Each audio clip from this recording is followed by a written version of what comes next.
Bạn, số đây còn số xa được saoទាំងở thì mình thấy alo đâyទាំងở thì rập an bạn ba nơiក្នុងវីដេអូនេះខ្ញុំបាទសូមលើកយកសុភាសិតខ្មែរយើងមួយទៀតមកធ្វើការអធិប្បាយជូនដែលសុភាសិតនោះមានចំណងជើងថានាងរត់រកអ្នកមេខាតលាក់រត់រកអាបាក់ទុនសាបាទនេះជា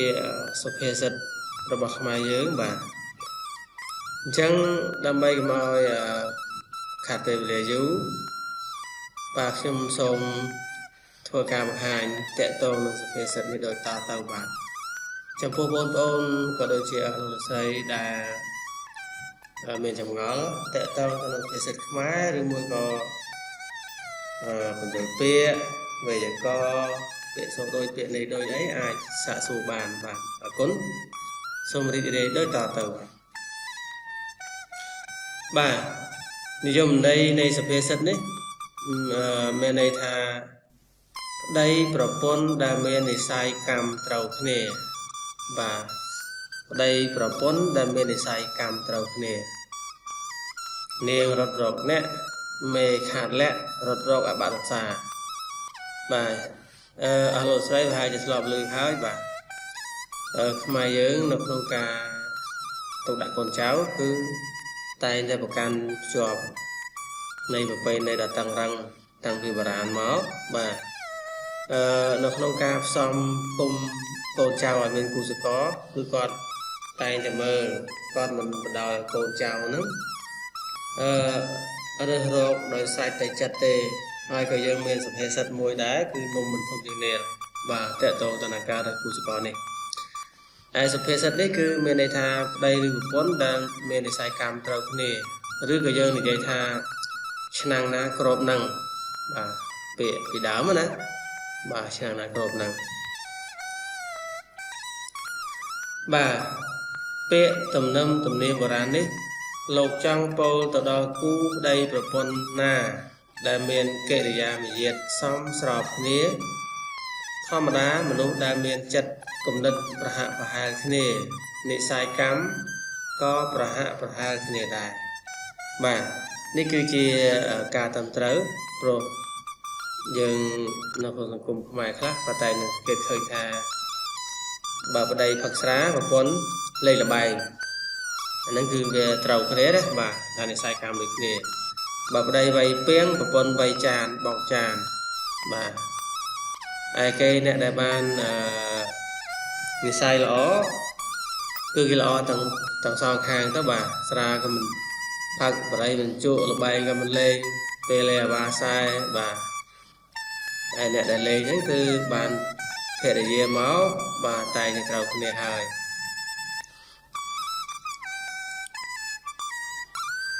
ដូច្នេះគេតែងរត់រកគ្នារួចចងស្ពានមេត្រីនឹងគ្នាទៅបាទនាងរត់រកអ្នកបាទពាក្យត្រង់នេះមានន័យថាស្ត្រីដែលប្រកបដោយចរិយាមាយាទល្អរមែងគប់ចិត្តនឹងបរិសុទ្ធណាដែលមានគុណធម៌ខ្ពស់ឧត្តមគតិល្អប្រសើរគឺជាសភាពបរិសុទ្ធដែលមានកិរិយាមាយាទថ្លៃថ្នូរបាទឯសភាពបរិសុទ្ធវិញក៏តែងគប់អធិស្ឋ័យនឹងសភាពនារីដូចខាងលើដែរហេតុនេះហើយបានជាលោកពោលថានាងរត់រកនេះបាទអញ្ចឹងកន្លែងនាងរត់រកនេះនេះយើងឃើញថាគាត់បកស្រាយមកថាស្ត្រីឬក៏បុរសណាបាទដែលមានចរិតល្អបាទដែលមានចរិតល្អមានសិលធម៌ខ្ពង់ខ្ពស់បាទមានការទំនាក់ទំនងល្អហ្នឹងនៅពេលដែលបានភរិយាឬក៏បានស្វាមីហ្នឹងជួបតែមនុស្សល្អនឹងឯងបាទជួបតែមនុស្សល្អនឹងឯងតែពាក្យមីខាតលាក់រត់រកអបទុនសាត្រង់នេះមានន័យថាស្ត្រីដែលមានកិរិយាមាយាទមិនល្អគ្មានសណ្ដាប់ធ្នាប់ខ្ជះខ្ជាយក្នុងការងាររលេះរលោះពុំសមរម្យខ្លួនជាស្រីដែលចាស់ទុំតែងជេរថា ស្រីកញ្ជើធ្លុះបាទត្រង់ពាក្យស្រីកញ្ជើធ្លុះនេះដូចស្រីឬបងប្អូនបានសិក្សាហើយគឺរឿងមេយើងបាទរឿងមេយើងគឺភរិយាដើមរបស់មាណពបាទគាត់ជាស្រីដែលគេវិសុទ្ធនាមថាជាស្រីកញ្ជើធ្លុះប្តីប្រពន្ធនេះទៅចិញ្ចត់ត្រីបាទហើយកញ្ជើដែលសម្រាប់ដាក់ត្រីធ្លាយហើយប្តីប្រឹងចិញ្ចត់ព្រឹកមកព្រឹកពេញ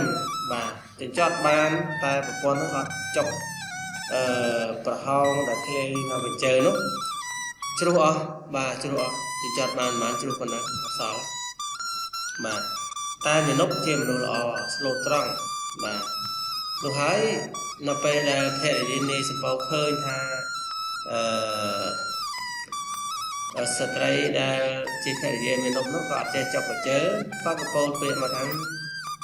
អាណិតប្តីនាងនោះណាស់បាទប្តីខំចិញ្ចត់ត្រកបានតែប្រពន្ធអត់ចេះថែរក្សាកញ្ជើធ្លាយធ្លុះមិនចុកឆ្នុកតែធ្វើឲ្យត្រីអូនបែបនេះបាទហើយនៅពេលនោះស្វាមីរបស់នាងដែលជានាយសំពៅបាទដែលជានាយឈ្មោះសំពៅនោះគាត់ឃើញគាត់លឺបែបនេះគាត់ខឹងដោយសារភរិយាដើមដែលជាស្រីកញ្ជើធ្លុះនោះគាត់រូបស្អាតបាទរូបស្អាតដែលធ្វើឲ្យនាយសំពៅនោះគាត់ថាឥឡូវនេះបើនាងឯងមិនសុខចិត្តទេដូរគ្នាបាទដូរគ្នានាងឯងទៅយកអាមាណពកំសត់កៃក្រៅនេះចុះយើងយកភរិយារបស់មាណពបាទក្រោយមកអ្នកទាំងពីរហ្នឹងបានសំគុំគ្នាហើយបាទស្រីដែលគេមានវិញ្ញាណល្អបាទគេជួយឲ្យមាណពនោះក្លាយទៅជាអ្នកមានធូរធារមានបនស័កមានវិជាបរដ្ឋជុំវិញឆ្លាញ់ច្រើនបាទឯនាងដែលជាស្រីកញ្ជើធ្លុះនោះ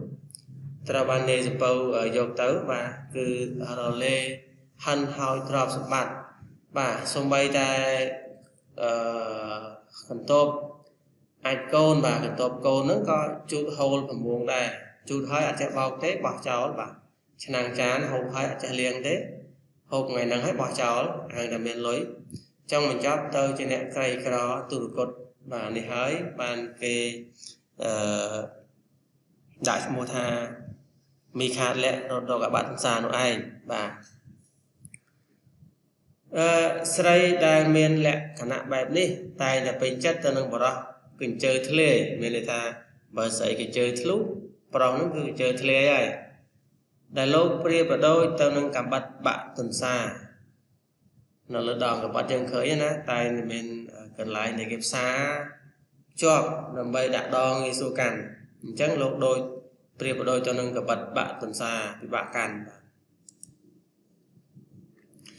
ព្រោះកំបិតបាក់ទន្សាមិនមានពន្លួញដាក់ដងកើតទេធម្មតា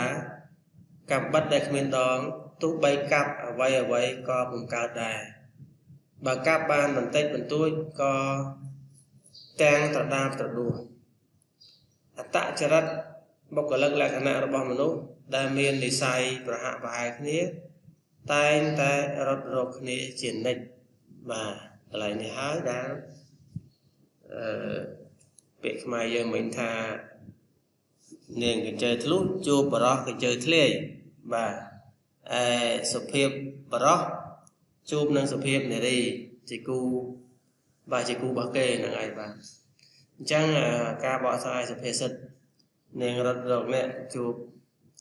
មីខាតលៈរត់រកអបតន្សានៅពេលនេះបាទសូមបញ្ចប់តែប៉ុណ្ណេះចំពោះបងប្អូនដែលមានចម្ងល់តាក់ទងទៅនឹងភាសាផ្សេងចង់ឲ្យលោកគ្រូជួយបកស្រាយបាទអាចខមមិនបានលោកគ្រូនឹងព្យាយាមបកស្រាយជូនបាទអរគុណជួបគ្នានៅវីដេអូក្រោយ